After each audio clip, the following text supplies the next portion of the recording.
Welcome to Rustbuster's installation guide for Chevy's 1973 to 1987 C10. Before we begin, if you're uncomfortable with any of the processes listed in this guide, we strongly suggest you seek the work of a professional. Ensure you have all the tools and utilities listed and that you're following all the manufacturer's safety precautions during use. Step 1. Disconnect your vehicle's battery and inspect for potential fire hazards such as leaking fuel lines and engine components. Prepare or remove these before starting.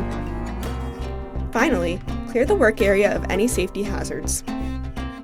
Step 2. Lift up your vehicle. Due to the frame rail not being completely straight, our part features a perforation you can cut on your frame section that allows you to meet the bend on your frame.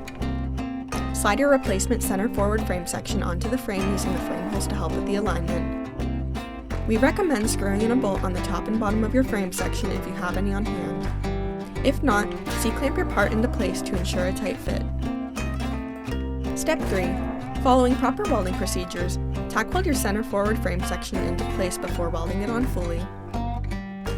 Finally, paint the part with primer or other rust inhibitor to help prevent or reduce the risk of rust formation. We recommend our Rustbuster Rust Converter and Primer Spray Paint. Then you're done!